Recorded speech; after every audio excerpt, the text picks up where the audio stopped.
May panibagong sorpresang naghihintay mula sa isang lolang minsan na rin nating naitampo at natulungan ng ating programa. Kung sino siya, kilalanin.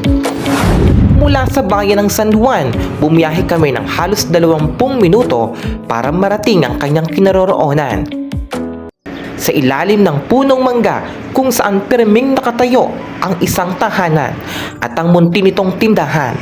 Sinorpresa namin muli si Lola Vergenes. Ipadala ng Sir Peter. Hagay Opo, Cares. Hagay Cares po. Flowers po ninyo. Okay, go. Happy birthday Day to you. Happy birthday to you.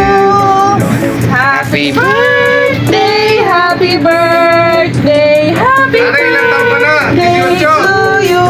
Happy Nanay, birthday. Wow! Lahat matchag daw. Ano inyong handa? Wala. Hindi kayo naghahanda. Ba't kayo naiiyak? Maya-maya pa, inimbitahan ng aming team si Lola para muling ipa-check up ang kanyang mga mata. Paipaayos po ulit natin at nang hindi na kayo nagluluha ang mata. Baka po medyo tumaas ng inyong graduate. Tapos na. Yun po ang ating ano. Ito po yung isasama namin. Saan? Sa bayan. Bakain? Tayo po yung magpapasal. Magpapasal ng inyong salamin.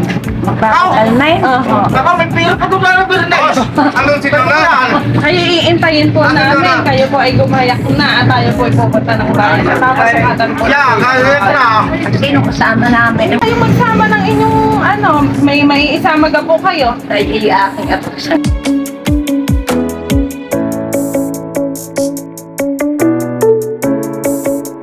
At bago siya umalis, sinigurado muna niyang inilak ang kanyang tindahan. Sakay ng puting van, bumiyahe muli ang aming team sa mismong bayan ng San Juan.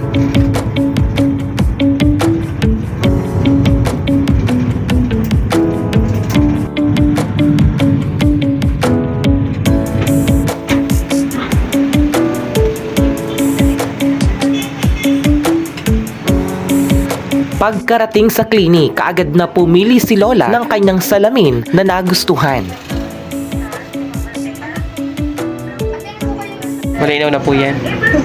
Siyempre, titignan pa yung mata. Oo. Frame lang naman yan, nanay. Yun nga po. Oh, maganda. Bagay nga sa inyo. Bagay po. Sakto lang sa inyo. Pagkatapos nito, sinuri muli ni Doktora ang kanyang mga mata. Hindi ko malalim ang sahig.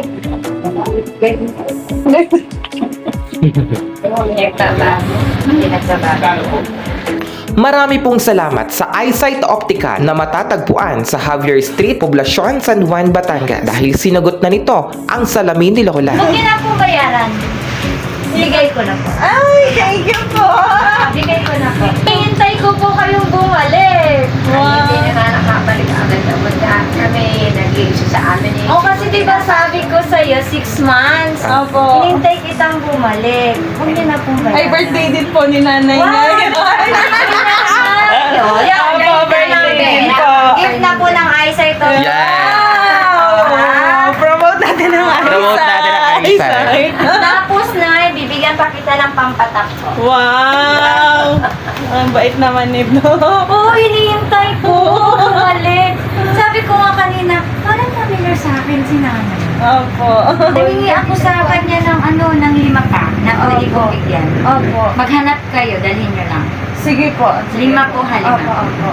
Anytime naman yun. Anytime po. Or kunin niyo po yung contact number ko, i-text niyo po ako na, Dok, may dadalhin na kami. Opo. Opo. Sige po. Sige po. Eh, galing naman ni nanay. Naka-birthday gift. Tagal ko nang hinihintay si nanay. Oh, 1 year na Ayun eh. lang din Hindi po. ko naman naalaala na Kasi- bumalik po. Ma'am, willing po ako magbigay ka na... Ano yung number po? 5. Sige po. Salamat po. Naku, thank you po, Doc. Blessing po kayo. Opo, blessing din naman po. Marami pang blessing si God sa Opo. akin. Kasi bukas sa kalooban Ang ko Lord po ang po. magbibigay ng kapatera. Good health lang po, okay na po. Salamat din. Ito po, Nay. Patak mo to umagat hapon. Hindi ka na po bumalik eh. Pamam ha? Opo. Kung kaya niyo po ng December, panibagong 5 po. Opo. Thank you po. Papasko po. Love you.